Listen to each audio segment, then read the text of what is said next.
When I moved to Foxglove Hills, I wasn't looking for a fight. I was looking for quiet. After nearly 3 decades working in civil engineering, bridges, pipelines, roads that cut across nowhere, I'd finally saved enough to buy a modest home on a half-acre lot in the kind of suburb where kids still rode bikes and neighbors still waved. It wasn't perfect. But after years in hotels and project trailers, it was home. And in that home, I found something I hadn't had since childhood: space. Not just physical room to breathe, but mental space too. The kind that makes you want to slow down and return to things that once brought you joy. For me, that meant chickens. Not many, just 6 hens and a rooster. I built them a small coop in the back corner of the yard. Red cedar wood shingled roof, wired fencing, buried a foot deep so raccoons wouldn't dig in. I named the hens after classic rock singers Stevie Janis, Patty Grace Debbie, and Joan. The rooster was Freddie, loud, proud, and entirely unaware of how polarizing his morning performance could be. I checked the Foxglove Hills Homeowners Association rules when I moved in. They were annoyingly long, 52 pages, but I read every line. Nowhere did it say chickens were prohibited. In fact, Section 8.7 made allowances for reasonable backyard agriculture, and several of my neighbors had raised beds, trellised tomatoes, and even one with a small apiary tucked beneath a weeping willow. So I figured I was good. And for a while, I was. Every morning I woke up with the sun, fed the hens, refilled their water, and sat with my coffee as they pecked at the compost I threw into their run. In a world that was always trying to go faster, this was my resistance, my rebellion, my return to something simple and honest. The neighbors loved it, or at least the ones closest to me did. Emma Hayes and Jacob Hayes across the street came by every Sunday to collect eggs with me. An older gentleman down the block started leaving old lettuce and scraps for the hens. Even Mrs. Eleanor Tilson, who had once called me a stubborn loner for refusing to attend the HOA block parties, smiled whenever she heard Freddie's crow cut through the morning fog. But not everyone was a fan. Her name was Karen Delaney. She lived 2 houses over in a pristine white colonial with black shutters, a Ring doorbell, and a perfectly trimmed lawn that I suspected was cut with tweezers. From the start, she was watchful. Polite, but in that tight-lipped, posture-too-straight kind of way. Her smile never touched her eyes, and her dog, a yappy little puffball named Princess, seemed trained to bark every time I opened my back gate. Karen was the head of the HOA Architectural Review Committee, which meant she had opinions about everything: mailbox height, shade of mulch, fence, lattice patterns. The kind of woman who measured grass with a ruler and considered dandelions a personal attack. We didn't speak much beyond the occasional nod. And at first, I thought she hadn't noticed the chickens. But Karen noticed everything. One Saturday morning, about 3 months after Freddie and the girls had settled in, I found a printed notice taped to my front door. It looked official: Foxglove Hills Homeowners Association, letterhead the blue crest with the fox's tail, and in bold red letters at the top. Notice of non-compliance, unapproved livestock structure. I read it twice, blinking. Livestock. Was she kidding?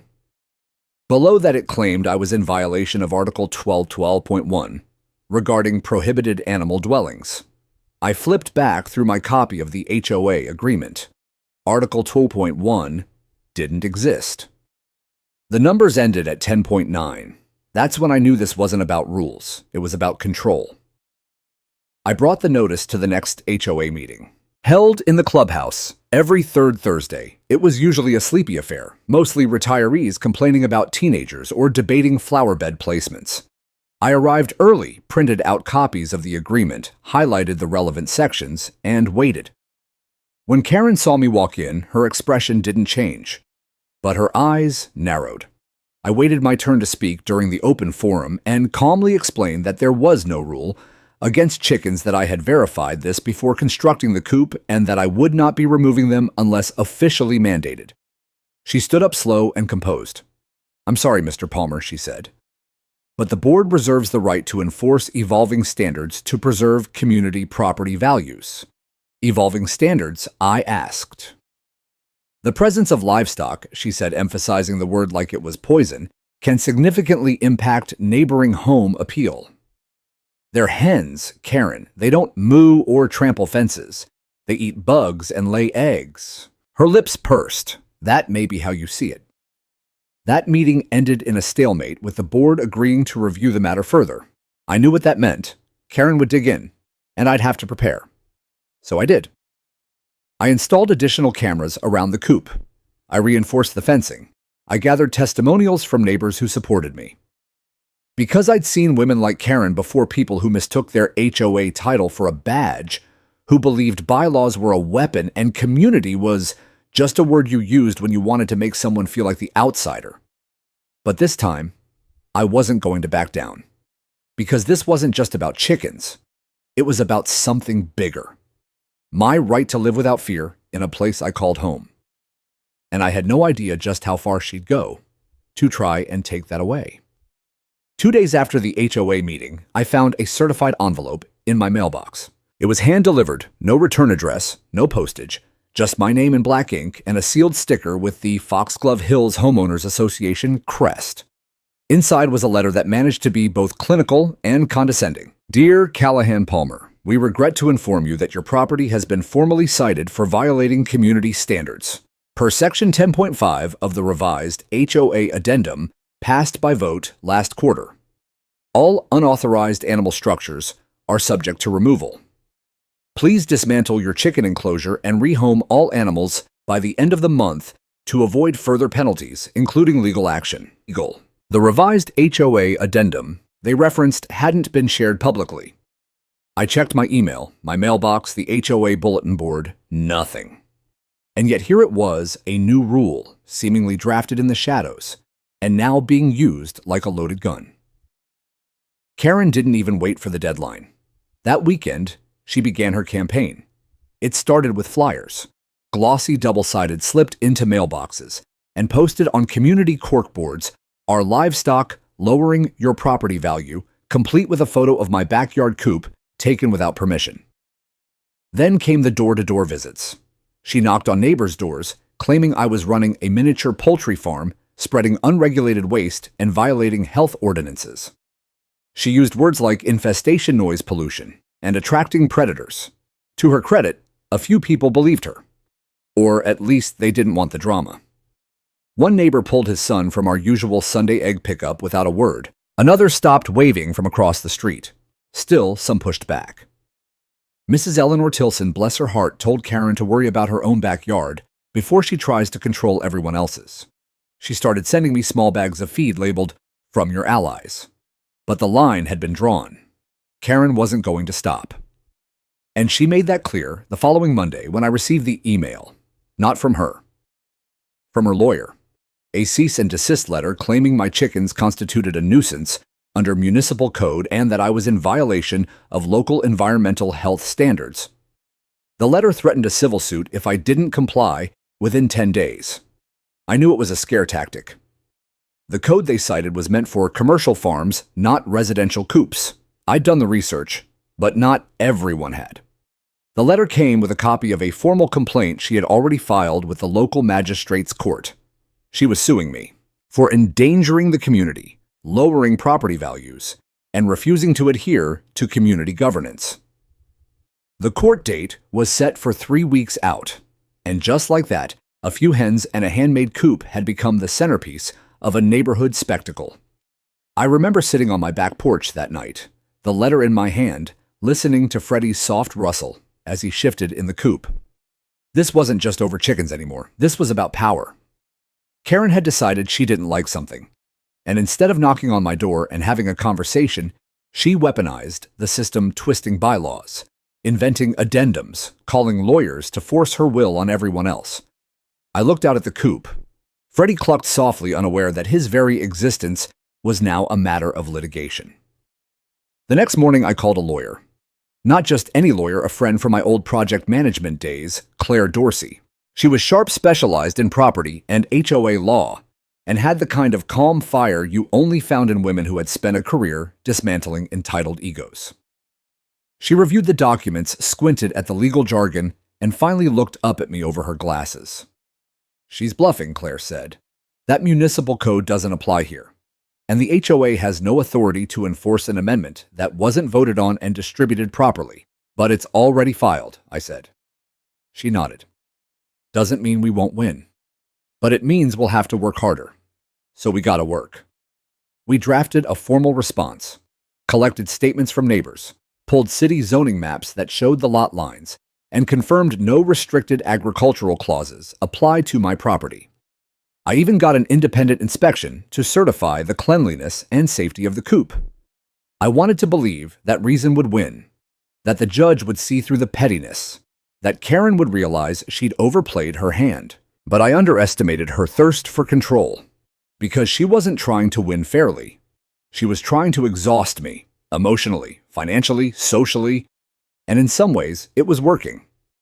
I noticed how people at the post office whispered when I walked in, how the HOA newsletter suddenly began omitting my name from event rosters. At the grocery store, someone behind me in line muttered, "That's the chicken guy."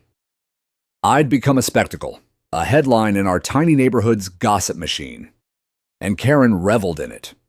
She'd walk her dog past my house twice a day, letting Princess yip at the coop.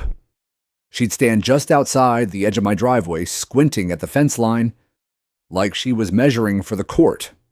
She wanted me to snap, but I didn't, because I wasn't playing her game. I was building my own. By the time the court date arrived, Claire and I had not only assembled our defense, we had quietly begun preparing an offense. During discovery, she requested Karen's property records, HOA financial documents, and communications between board members. Karen's team tried to block it. The judge allowed it. And that's when we saw the cracks. Unauthorized expenses, questionable reimbursements, and something very interesting buried in an old survey map. Something about her fence line. It extended 2 feet past her legal property boundary onto HOA-managed land that wasn't hers, that she'd built on, landscaped, and claimed for years. Claire leaned back in her chair when we discovered it. "Oh, she's going to regret this," she said. I wasn't smiling yet. But I was close, because I knew something Karen didn't. This wasn't just about chickens anymore. This was about the truth, and the truth had claws. The courtroom was sterile pale walls, creaky benches, a ceiling fan that clicked once every 4 seconds. I sat at the defendant's table, in a collared shirt and clean boots, trying not to look like a man who built chicken coops by hand or spent his afternoons mucking them out. Karen arrived in a pencil skirt and navy blazer, her hair pulled tight, her smile tighter. She carried a leather binder bulging with paperwork, most of which I would later find to be either irrelevant, outdated, or blatantly misrepresented. Her lawyer, Bentley Crow, a young man with too much gel in his hair, tried his best to look experienced. He failed. The magistrate presiding, Judge Margaret Tinsley, was a woman in her 60s who looked like she had no patience for neighborhood drama. I liked her immediately. Karen was called to speak first. She stood tall at the podium, speaking with the cadence of someone who'd rehearsed in the mirror. "Your Honor, this is not about personal animosity. This is about protecting the integrity of our community." Callahan Palmer knowingly and deliberately introduced livestock into a residential neighborhood in direct violation of community standards and health ordinances. His chickens produce noise waste and have already begun to impact the value perception of homes adjacent to his property. She submitted photos, Freddie mid-crow, a close-up of what was supposedly accumulated droppings, which Claire pointed out had been taken in someone else's yard, and a spreadsheet of local home listings with red arrows pointing to modest price fluctuations. Claire cross-examined with surgical precision. "Ms. Delaney, are you aware that Foxglove Hills does not classify chickens as prohibited animals under its existing bylaws?" Karen blinked. "That depends on the interpretation, yes or no." "No, did you distribute the revised addendum you cited in your violation letter to Mr. Palmer?" "We had internal discussions. That's not what I asked." "No. Did you seek a vote by the HOA membership before enacting the new regulation?" Karen hesitated. "No," she admitted. Claire gave a faint smile and returned to her seat. Judge Margaret Tinsley raised an eyebrow. "Ms. Delaney, this court is not in the business of enforcing non-existent rules. I suggest you stick to actual violations." But the hearing was far from over. Bentley Crow pivoted. He argued that the chickens created a public nuisance and cited a state-level agricultural clause meant for commercial farms. Claire responded by submitting the inspection report from the County Health Office Clean Safe, No Complaints filed.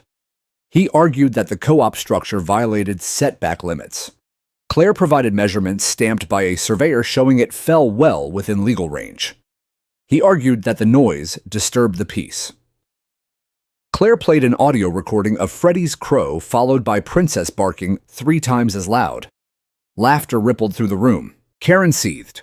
Judge Margaret Tinsley sighed and declared a recess. Outside the courtroom, Karen confronted me in the hallway. "You think this is over?" she hissed. "You may have won this round, but I promise you'll regret ever bringing chickens into this neighborhood." I said nothing, because I didn't need to.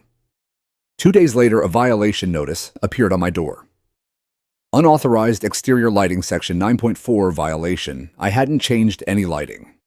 Then another unsanctioned compost pile odor, concern from neighbors. My compost was sealed. No odor. Then unapproved flagpole height. I didn't have a flagpole. It was open season. Every 3 or 4 days, I received a new citation. All unsigned. All slipped under my door in the middle of the night. Then came the social campaign. Karen and her allies on the board started whispering that I was unstable, that I was an agitator, that I had screamed at children and threatened neighbors, none of which was true. One morning, a lawn sign appeared on her property. Protect our neighborhood. Say no to nuisance agriculture. Soon similar signs began popping up on other lawns like a rash. But I stayed quiet. I documented everything. I took photos of each sign, saved copies of every citation, logged the dates and times they appeared. Claire and I began compiling a dossier pattern of harassment and abuse of authority by HOA leadership. It was 47 pages long and growing. Then came the tipping point. A city employee acting on a resident complaint knocked on my door one afternoon to inspect my unlicensed fence expansion. He looked confused the moment he saw my property. "I'm sorry," he said. "I thought there was a construction project." There wasn't. He walked the perimeter, scratched his head, and said, "You're clean." "Who filed the complaint?" I asked. He wouldn't say. But I knew. The next morning, I woke up to find my trash bins, overturned chicken feed scattered across the lawn, and Freddy limping his leg, scraped and bloodied. That was the moment something shifted in me. Up to that point, I'd treated this like a dispute, an overzealous neighbor, a petty power struggle. But now I saw it for what it was. Targeted aggression, calculated malice. Karen wasn't just trying to win. She was trying to make me leave. But she had underestimated me again. She didn't know I had lived through worse, that I had spent my career designing infrastructure in hostile territories, negotiating land use with government officials, and navigating regulatory mazes thicker than any HOA binder. I wasn't afraid of paperwork, or courtrooms, or people who think they're smarter than everyone else. And so Claire and I changed strategies. We filed a countersuit. Not just to dismiss the current charges, but for malicious prosecution, intentional infliction of emotional distress, and property devaluation. But the real surprise was this. We subpoenaed Karen's property records and land surveys, and that's when we found it. Her property lot number 47 was not fully owned. The back third of her lot, where her expensive patio sat, her pergola, her in-ground hot tub, was built over common land technically owned by the Foxglove Hills Homeowners Association and illegally claimed under a forged plat line that hadn't been updated in over 12 years. Claire read the report aloud slowly. Her backyard is by law not hers. We looked at each other. The smile that spread across her face was slow. I didn't smile. Not yet. But I felt something like justice stirring. Because Karen had tried to sue me over chickens, and now I had grounds to take her house, legally. And I intended to do exactly that. Judge Margaret Tinsley ruled against me. Not entirely. She dismissed most of Karen's claims with visible irritation, calling them an overreach of authority and a waste of judicial resources. But she upheld one narrow decision: the co-op structure itself required a retroactive permit under a zoning clarification the city had passed just 6 months earlier. That permit could be granted, but the process would take weeks. Karen seized on that technicality like a shark that had tasted blood. She pushed the HOA to issue a temporary cease and desist on all agricultural activity, citing the active violation. And to my shock, they complied. I was officially ordered to remove the coop or face escalating daily fines starting at $500. Claire advised me to appeal the zoning clause, but I could tell by her face that the court's tolerance for neighborhood drama had reached its limit. "If we push today, we lose tomorrow," she warned. So I did what I hadn't wanted to do. I dismantled the coop. I placed each of the hens in clean carriers, marked their names on the lids: Stevie Janice, Patty Grace, Debbie Joan, and arranged transport to a friend's small acreage 30 minutes outside the city. Freddie, that was harder. He had been with me since the start. Loud, sure, a little too fond of announcing the sunrise. But he was proud and loyal, always circling the hens like a bodyguard with feathers. When I placed him in the crate, he flapped once hard, then stared at me, tilting his head as if to ask what he'd done wrong. I couldn't answer. That night, the yard felt empty. The silence that followed was not peace. It was absence, and Karen, she celebrated. Not openly, but it was in the way she strutted past my lawn with Princess in her arms, smiling like she'd won a medal. It was in the smug glances at the next HOA meeting, the thinly veiled praise she received for protecting the integrity of Foxglove Hills. I didn't show up to that meeting, but Claire did, and she recorded every word. She captured Karen boasting about how some residents just need to be reminded who sets the standards, about how if you let one coop stand, the whole neighborhood turns into a petting zoo. Claire sent me the file that night. I didn't respond. I just listened to it 3 times, letting every word burn deeper into memory. The next morning, the citation stopped. Because Karen had what she wanted. She'd won. At least she thought she had. What she didn't realize was that in her rush to claim victory, she left a trail of overreach and arrogance a mile wide. And I wasn't done. While I mourned the loss of my flock, Claire was hard at work filing our counter lawsuit. The harassment, the defamation, the emotional distress, it was all carefully documented and logged. But the real key, that land survey. We confirmed with the county recorder's office. Karen had submitted a modified plat map in 2009 that claimed 10 extra feet of backyard, originally designated as part of a greenbelt easement owned by the Foxglove Hills Homeowners Association. That modification had never been legally validated. No board vote, no city approval. She had built on it anyway, stone patio lighting, an outdoor speaker system, even a hot tub sunk into the ground with a permanent electrical line running beneath. All of it illegal. All of it built on land she didn't own. Claire's eyes lit up when we found it. "We don't just have a countersuit," she said. "We have grounds for ejectment." "Ejectment?" I asked. "It's rare, but it's real," she said. "If a property encroaches on land it doesn't own, and that encroachment devalues or obstructs legal use, you can sue for control or removal.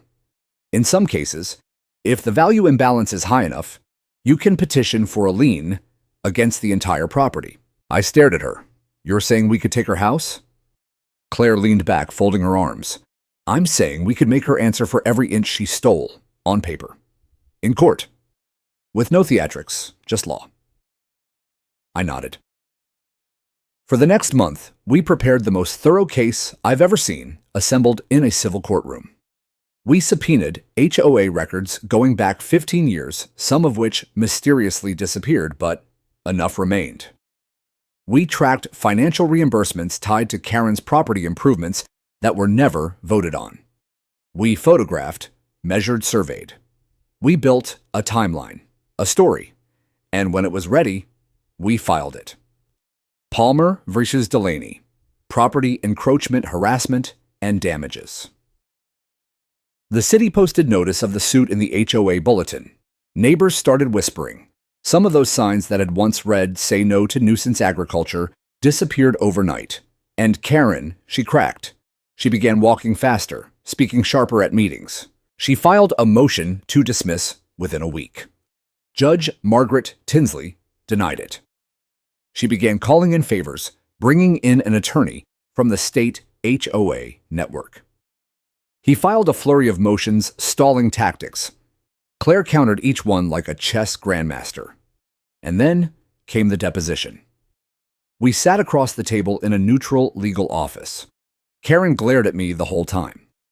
But when Claire slid the survey maps across the table, pointed to the hot tub, and asked, "Who authorized this construction on land you don't own?" Karen blinked, and blinked again, then turned to her lawyer. And for the first time since she taped that notice to my door, she looked uncertain. The rest of the deposition was a dance of deflection and redirection. But the damage was done. She knew what we had, and more importantly, so did the court.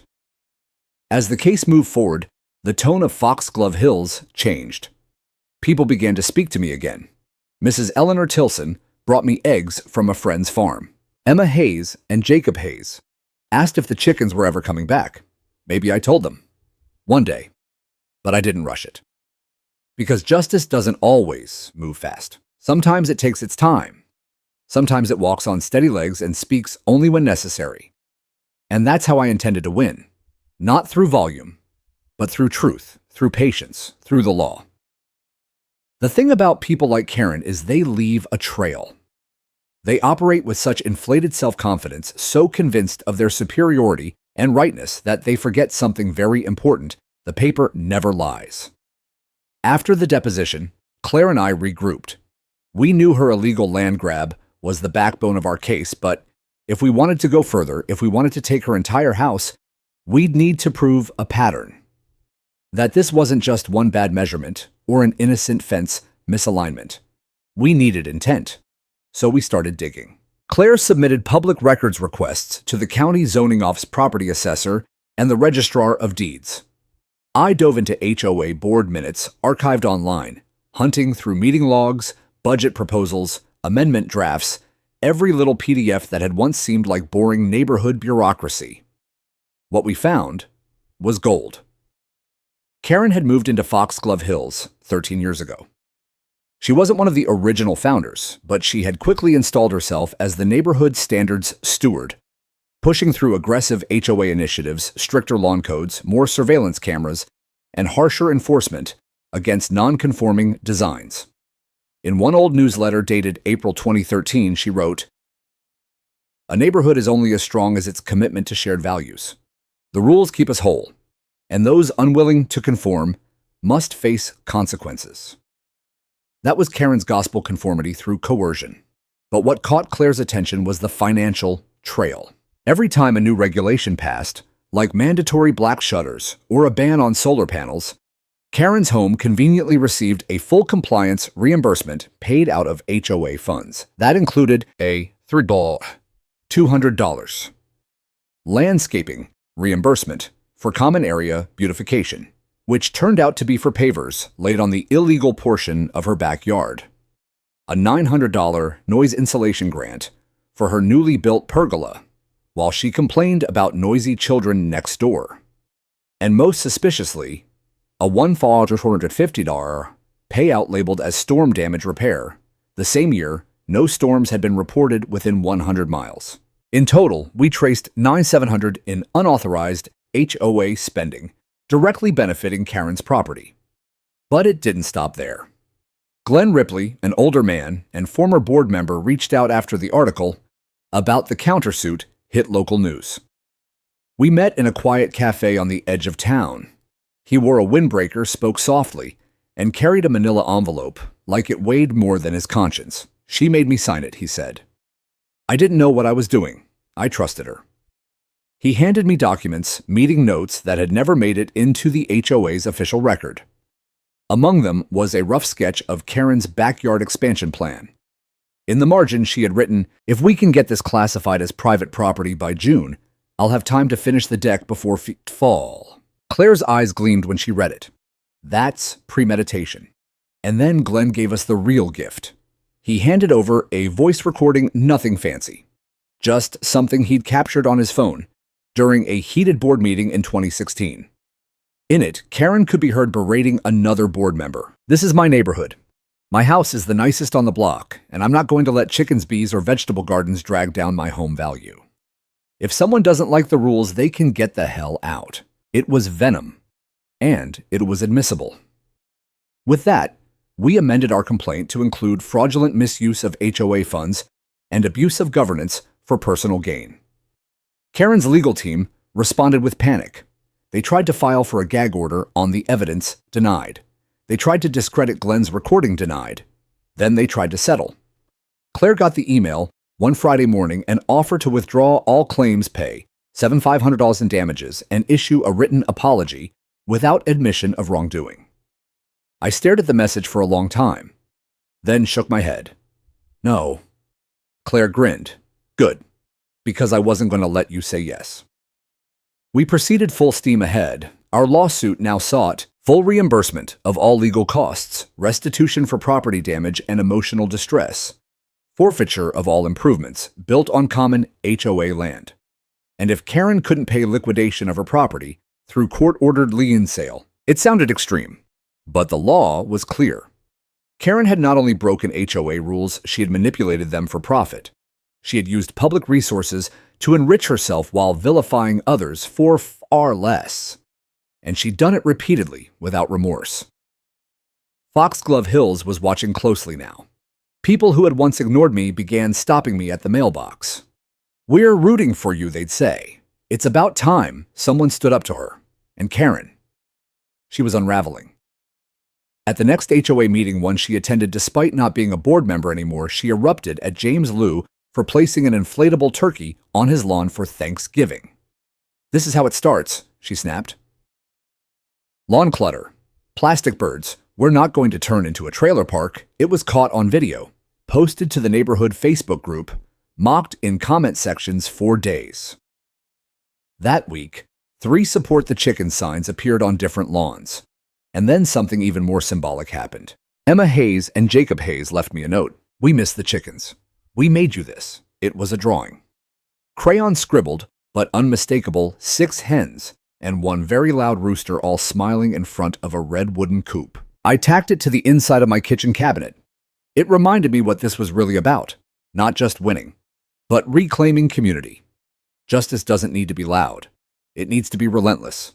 And with every step, we were getting closer. Karen had tried to bury me under false rules, fake citations, and manipulated votes. But now the truth was digging her out. In broad daylight. 1 documented inch at a time. By early spring, the case had become more than a personal battle. It was a neighborhood reckoning. Karen had gone quiet. Not out of remorse or retreat, but calculation. Her legal team stopped responding with fiery threats and began filing delay tactics motions to extend requests for mediation. Even a last-minute petition claiming emotional hardship due to public defamation. It didn't work. Judge Margaret Tinsley had seen enough. A trial date was set. Claire and I met weekly at her office. A tidy bungalow turned law firm, facing a tree-lined street that reminded me of the kind of neighborhood Karen pretended to preserve. We sat across from each other at a reclaimed oak table, surrounded by folders, annotated plats, HOA budgets, and a whiteboard that read in large red letters, "Truth, Timeline, Impact." That was our strategy, not outrage, not theatrics, just facts, truth. Karen's encroachment was real, intentional, and financially beneficial to her. The plat maps proved it. The reimbursement records confirmed it. Glenn Ripley's audio sealed it. Timeline. We had years of abuse on record. Her pattern of enforcing non-existent rules against others while violating real ones herself. Dozens of citations, 10 testimonies, and HOA votes manipulated under the guise of neighborhood preservation. Impact. Not just financial, though that was easy to quantify, but emotional. The stress of being targeted. The forced removal of animals. The public embarrassment. The vandalism. The isolation. Claire even brought in a property assessor to testify that the value of my home had dropped during the period of harassment and began climbing again only after the countersuit made the news. But the real leverage, the common area violation. The part of Karen's backyard that extended onto HOA land wasn't just cosmetic. Her hot tub, pergola, lighting system, and patio were all built on land legally designated as community space, and it had never been sold or transferred. She just taken it for years. Claire filed a motion for injunctive relief, a request that the court immediately prohibit Karen from using or modifying the disputed land pending trial. Judge Margaret Tinsley granted it. A week later, a notice was posted on Karen's back gate encroachment under review. Do not modify this area. I'm told she had a breakdown in her kitchen the day it went up, and still, we weren't done. Claire then filed for equitable lien a civil maneuver that allowed us to argue that if Karen could not repay damages or remove illegal improvements, the court could seize and sell her home to satisfy the judgment. Most people would have settled right there. But Karen wasn't most people. She doubled down. At a court-mandated mediation, she sat across from me in an overcoat 3 sizes too formal and refused to meet my eyes. Bentley Crowe offered a proposal: drop all claims. Karen resigns from HOA involvement permanently. She pays $15,000 in damages, but retains ownership of the home. Claire looked at me. I didn't even blink. No deal, I said. And for the first time, Karen flinched, because I meant it. I wasn't there to make a deal. I was there to finish what she started. That week, we held depositions. Claire grilled Karen for 6 hours straight. She answered with deflections, vagueness, occasional snark. But the cracks showed. When pressed about her reimbursement checks, she claimed she'd never noticed the funds were HOA-based. When shown the construction invoice for the patio on HOA land, she said I assumed it was fine. But assumptions don't hold up in court, especially when paired with an email where she told another board member, no need to file this with the county, just a small backyard improvement. We introduced more witnesses. Natalia Torres, whose child was cited for playing too loudly. James Liu, who received a letter demanding he remove his satellite dish, even though it was installed 5 years prior. A couple who got fined for having a trampoline despite no such ban existing. Each one testified with quiet resolve, and each story painted the same picture. Karen had used the HOA not to protect, but to punish. She had rewritten the rules in her favor, weaponized community standards, and now the rules were turning on her. As we prepped for trial, something unexpected happened. The new HOA board, elected in the wake of the scandal, voted to file a supporting brief in my case. They stated that Karen had overstepped her authority, abused board resources, and misrepresented the community's values. They even offered to assist with cleanup if the court ordered demolition of the illegal patio. Public sentiment flipped hard. The local paper published a Sunday spread titled "The Chicken Man versus HOA Queen: How One Lawsuit Changed a Neighborhood." I started receiving letters from other HOA victims across the state. Some shared similar stories of harassment. Others simply thanked me for fighting. One morning, Ethan and Gwyn pulled into my driveway. "Name's Ethan," he said. "I live 3 neighborhoods over. Heard about what you're doing. Brought you these." He handed me a box. Inside were 6 baby chicks, barred rocks just a few weeks old. He tipped his hat and left. I stood there holding the box, unsure whether to laugh or cry. I called Claire that night. 12 months ago, I just wanted to raise some hens, I said. And now I want to change how HOAs treat people. She was silent for a moment, then said, "Then let's win the whole damn thing."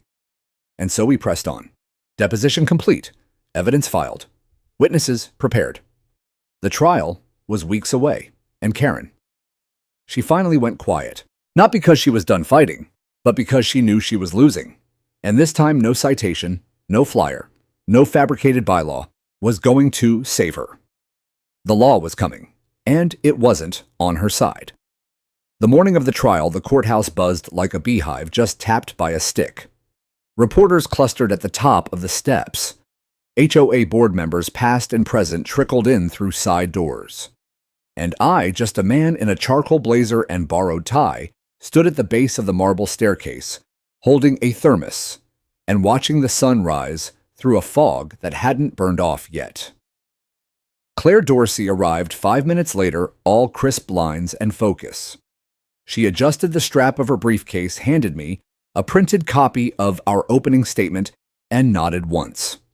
"You ready?" I looked up at the columns towering above us, then back at the courthouse entrance. Let's end this. Inside courtroom 3B, everything felt colder, sharper. The wood gleamed like it had been waxed twice. Judge Margaret Tinsley took her seat with the quiet authority of someone who'd presided over 100 feuds bigger than ours, but none quite like this one. To her left sat the court reporter. To the right, the clerk. Directly across from us sat Karen. Her outfit was all gray, a tailored suit that screamed money status and fear. She didn't look at me as I took my seat. Bentley Crowe opened with his usual flair. Your Honor, this is a case of personal grievance gone too far. My client, a respected member of Foxglove Hills, acted in accordance with the rules established by the Homeowners Association. But it was all sound and air. Because Claire stood next, and when she spoke, the room leaned in. This is not a case about chickens. This is a case about power. How it's used, who gets to wield it, and what happens when that power becomes a weapon. My client was targeted not for endangering his neighborhood, but for daring to live a little differently than someone else's definition of order. Judge Margaret Tinsley nodded slightly, and we began. Over the next several days, Claire methodically laid out our evidence. First came the plats and land surveys. A certified civil engineer walked the court through the property lines, explaining how Karen's fence and structures extended 3 feet into HOA-owned common ground. Judge Margaret Tinsley's brow furrowed as he produced drone photos taken 6 months earlier, clearly showing the patio furniture, hot tub, and string lights, all sitting on what the HOA plat labeled Community Green Easement. Then came the HOA reimbursement records. We presented check stubs with her signature, budget lines marked in her handwriting, the infamous landscaping receipt that turned out to be for backyard pavers. And then Glenn Ripley, our star witness, took the stand. He was nervous at first, clearing his throat, often adjusting his glasses. But when Claire played the audio recording, the courtroom went silent. This is my neighborhood. My house is the nicest on the block, and I'm not going to let chickens, bees, or vegetable gardens drag down my home value. The jury listened with jaws tight. Judge Margaret Tinsley scribbled something in her notes. Bentley Crowe objected, arguing the recording was taken without consent. Claire, of course, had already cleared that hurdle. This was a one-party consent state. Objection overruled. Next, we brought out the emotional impact. Neighbors testified about Karen's reign of intimidation, her excessive citations, her loud confrontations, the time she took photos of a disabled veteran's lawn and emailed them to the city claiming code violations. Natalia Torres tearfully described how her son stopped playing in the front yard after Karen accused him of excessive yelling. By the time I took the stand, there wasn't a person in that room unsure of who the aggressor had been. Claire asked me only a few questions. My voice didn't shake. I moved into Foxglove Hills because I wanted peace. I'd served 23 years in uniform. All I wanted was to grow tomatoes, drink my coffee in the morning, and raise a few hens. She leaned closer. And what did you get instead? I didn't blink. Harassment, fines, public humiliation, and silence from the people who were supposed to help. There was a pause. Claire let it hang, then nodded. No further questions. Karen took the stand last. Her voice was steady, almost clinical. She talked about upholding standards, about preserving property value. She spoke of community cohesion and consistent enforcement. But when Bentley asked her directly, "Did you authorize personal spending from HOA funds for your own property?" she hesitated. Her eyes flicked once toward the jury. I was under the impression those reimbursements were within the guidelines. Claire stood for cross. Did you ever submit those reimbursements for board approval? No. But did the board vote on those expenses? They trusted me. Were you ever elected treasurer? Karen's lips thinned. No. Claire stepped closer. So you weren't elected treasurer, you didn't seek a vote, and you didn't disclose your own financial gain to the HOA members? Correct. Karen said nothing. Claire let the silence stretch. Then no further questions. Closing arguments came swiftly. Bentley tried one last time to pivot. My client is not a criminal. She's a woman who tried her best to maintain community standards in the face of increasing resistance. If mistakes were made, they were made in service of something larger: order, stability, shared values. Claire stepped forward. There is nothing noble about tyranny. There is no order in deception. Karen didn't just break the rules, she bent them into weapons and wielded them against anyone who dared to live differently. And now she asks for understanding without offering accountability. The jury was dismissed. We waited. 3 hours passed. Then the clerk re-entered and called us back. The foreman stood holding a folded sheet. We, the jury, find in favor of the plaintiff on all counts. Damages, $52,000. Karen's home was to be placed under lien if restitution was not paid within 90 days. Judge Margaret Tinsley added a final note. Let this serve as a reminder that community governance is not a license for control. It is a responsibility, a sacred one, to be exercised with transparency, humility, and restraint. Karen didn't cry, but she did not speak again. She walked out surrounded by silence. I stood in the emptying courtroom, heart racing not with adrenaline, but with relief. I didn't fist pump, didn't cheer, just breathed. For the first time in a long time, it didn't hurt to breathe. The courthouse verdict didn't just end a legal battle.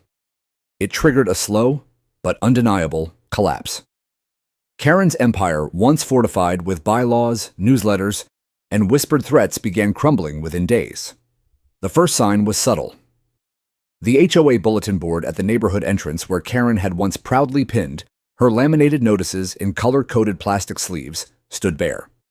Someone had torn down her last memo, something about seasonal lawn decor, and taped over it a handwritten note. We voted. She lost. Within the week, word spread. She had 30 days to pay the $52,000 in damages or forfeit the house through lien enforcement.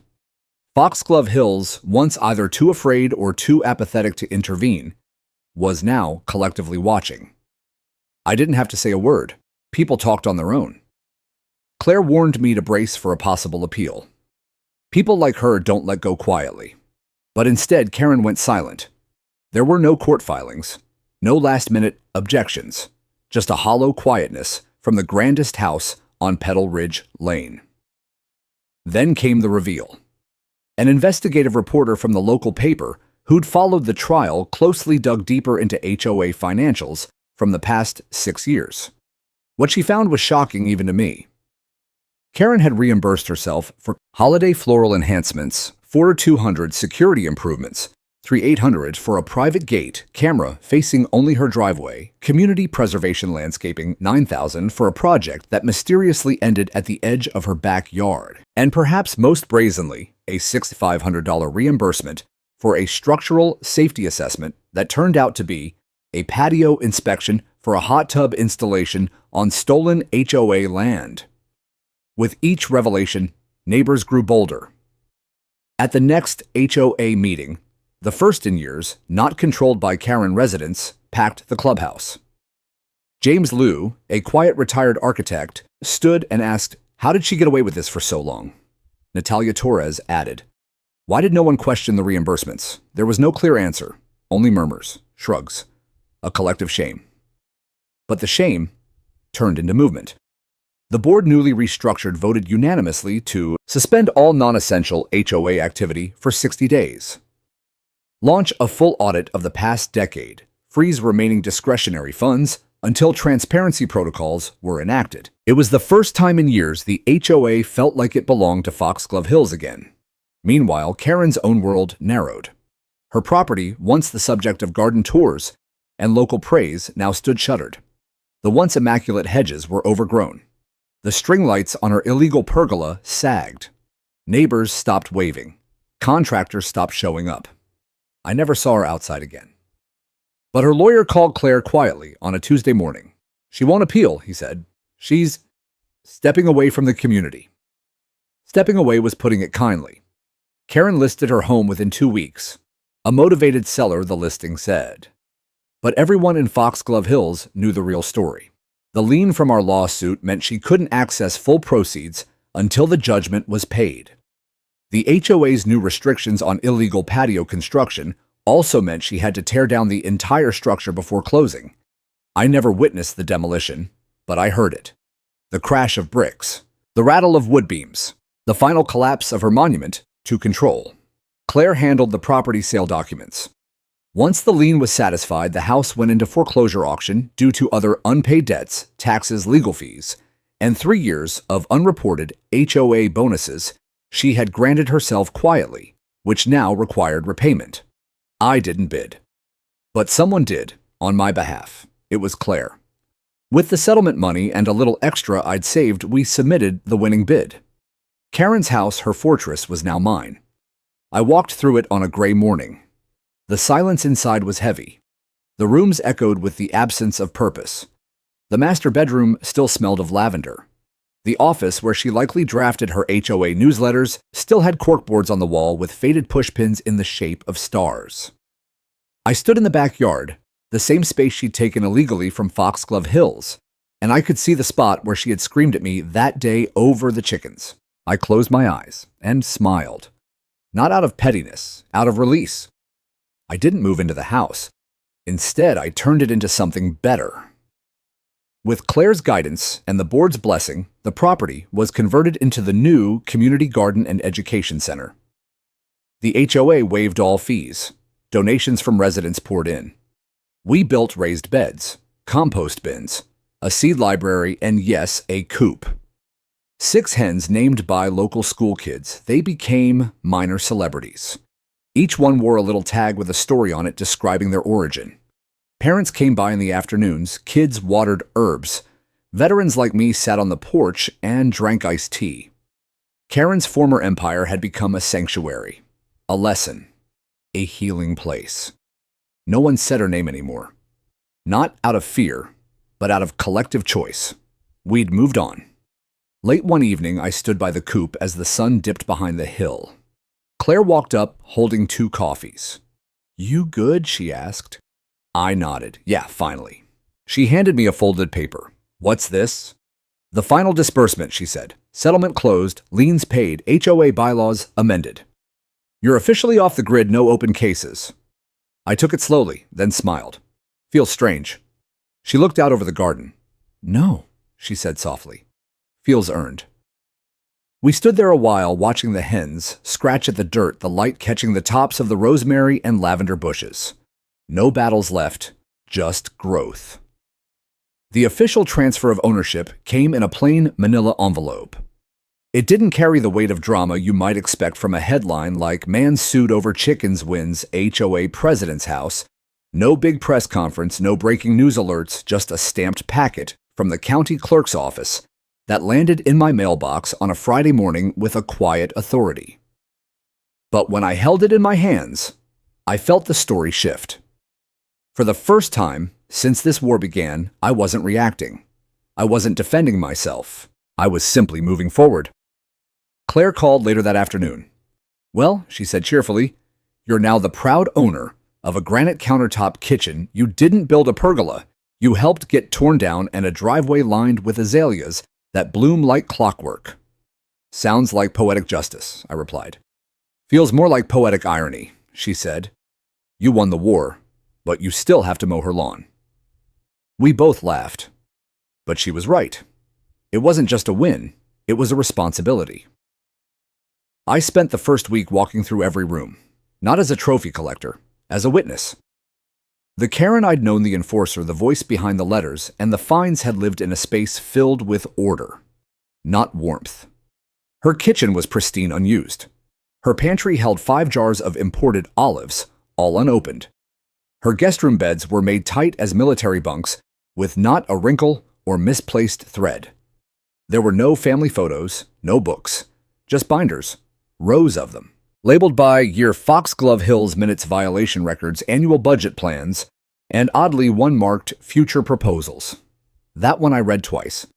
Inside were sketches of a Karen memorial garden to be installed at the clubhouse, benches with her name, a fountain with a plaque. It chilled me, not from vanity, but from the realization that somewhere along the way, she really believed she was the hero of Foxglove Hills. And maybe in her own narrative, she had been. That was the hardest truth to accept. I didn't want revenge anymore. I wanted clarity. So I made a decision. I would keep the house, but not to live in it. The Community Garden and Education Center continued to grow. By early summer, we had tomatoes, green beans, kale, and sunflowers. The HOA board, now transparent and elected, fairly held open forums once a month. We invited local school kids for workshops on composting. Retired veterans taught carpentry and co-op building. The house, Karen's former house, became a hub. We remodeled the interior to add a reading room, a small kitchen, and a wide porch with rocking chairs. We called it the Commons. No one ever mentioned where it came from. It didn't matter. Its origin story was embedded in every plank. A place built from conflict, rebuilt with care. Still, not everything was rosy. Karen didn't disappear completely. A few weeks after the garden opened, I spotted her. She was parked across the street in an old silver sedan. She didn't get out. Just sat there, hands on the wheel, watching. Her hair was different, shorter, gray roots visible. I walked out and stood on the curb. She didn't wave. Neither did I, but I nodded. A small one. She drove away. That was the last time I saw her. Claire called that night. "You okay?" "Yeah," I said. "I think she came to see it for herself." Claire didn't ask what I meant. She knew. "Do you ever think she regrets it?" I asked quietly. "I think she misses control more than she misses people," Claire said. "But maybe for a moment, she saw something better than control." I thought about that for a long time. On the 1-year anniversary of the lawsuit verdict, we held a little celebration. Nothing flashy. Lemonade, folding chairs, a string band, families wandering between the garden beds, kids naming the new chicks. The mayor showed up. She shook my hand, thanked me for setting an example. But I didn't feel like an example. I just felt restored. Later that evening, as the last of the music faded and neighbors headed home, I stood by the coop. The hens clucked softly, settling in for the night. The sky blushed orange and purple. Emma Hayes tugged at my shirt. "Mr. Palmer," she said, "is it true you used to have chickens in your yard and a lady tried to take them away?" I knelt to her level. "Yep," I said. "But we got them back. And now they live here." She looked around. "Did she get in trouble?" I paused. "Let's just say we made things right."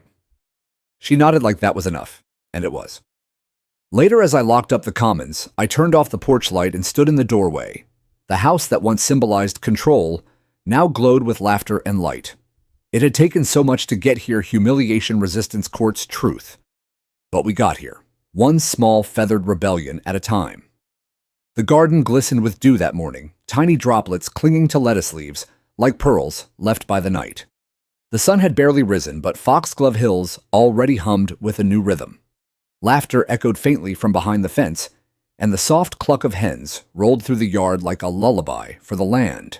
It was in moments like this that I finally understood the word healing, not as a dramatic turn of fate, but as a gentle, persistent unraveling of pain. A reclamation of space, both physical and emotional, that had once been wrapped in barbed wire and court dates. I stood by the coop, coffee in hand, watching as Emma Hayes and Jacob Hayes fed the chickens cracked corn from small plastic cups. The birds pecked and bobbed, clucking in rhythm, and the kids giggled every time a hen flapped its wings in excitement. Jacob looked up. "Did you name them?" I smiled. "They were named by vote." He grinned. "I picked Feather McPeck." I pointed to a black and white hen with a little wobble in her walk. "There she is." He beamed, and I felt it again. What we'd won was never about land. It was about belonging. The Commons at Foxglove became a sanctuary, not in the religious sense, though I saw people pray here, but in the human sense, a place of pause, of perspective. Veterans who had once felt invisible now led workshops on woodworking and resilience. Parents with autistic children found solace in the quiet rows of vegetables. Seniors taught young couples how to start seeds and how to save them. The walls of the old house that once echoed with HOA ultimatums now breathed stories, laughter, and music. Once a month, we held open mic evenings, not for performance, for storytelling. People came up and shared tales, some funny, some heartbreaking. One neighbor told the story of his late wife's herb garden. Another spoke about losing his job and rediscovering himself by growing tomatoes. Eventually, someone nudged me to take the mic. I hesitated the first few times. But one cool October evening, I stood up with a mug of cider and said, "My name's Callahan Palmer, and I used to get fined for chickens." The crowd laughed. I didn't want to fight. I just wanted eggs, some peace, and maybe a little bit of the life I lost after deployment. But instead, I got taken to court humiliated and told that what I loved didn't belong here. I paused, looked around at the porch lights, the garden, the faces leaning forward. But the truth is, it did belong. And now, thanks to all of you, this place belongs to everyone. I stepped down to a quiet cheer, not for drama. For the recognition of a circle closed, the news traveled. A local station aired a segment called From HOA Target to Community Hero. They showed clips of the garden, the chickens, and even included a snippet of the old lawsuit's verdict being read aloud. It wasn't flashy, but it was sincere. People from other towns came to visit. Some asked how we fought back. Others asked how we built something better. I always said the same thing. We stopped waiting for permission. Claire Dorsey and I grew closer. I never saw that coming. We'd both been through divorces, burned by old scars, guarded. But somewhere between shared coffee at zoning hearings and late-night emails untangling legal codes, something real had grown. Not a whirlwind romance. A companionship built on mutual fire and calm. One evening after the garden closed, she stayed late. We sat on the porch, both watching the stars peek out. She broke the silence first. You know, when I first met you, I thought you were going to snap. I raised an eyebrow. Snap, yeah. The quiet kind of rage, she said. But instead you just built things, even when everything was falling apart. I didn't respond immediately, but I reached over and took her hand, not as a grand gesture, just as a truth. A few months later, we received an official letter from the county. In recognition of our efforts, the Commons at Foxglove was designated as a community resilience site. It came with a small grant, a plaque, and the option to expand with the county's support. We held a little ceremony. Emma Hayes and Jacob Hayes pulled the cover off the plaque. It read, "The Commons at Foxglove, born from resistance, grown by unity." Underneath, in smaller letters, were the names of every neighbor who had contributed, from the gardener who built the raised beds to the teacher who donated books to the reading nook. My name was last, not out of modesty, but because by then I wasn't the story anymore. We all were. Sometimes I think about Karen. Not with anger, with something more complicated. She built a structure on control. When it collapsed, she didn't have anything left to stand on. I don't know where she is now.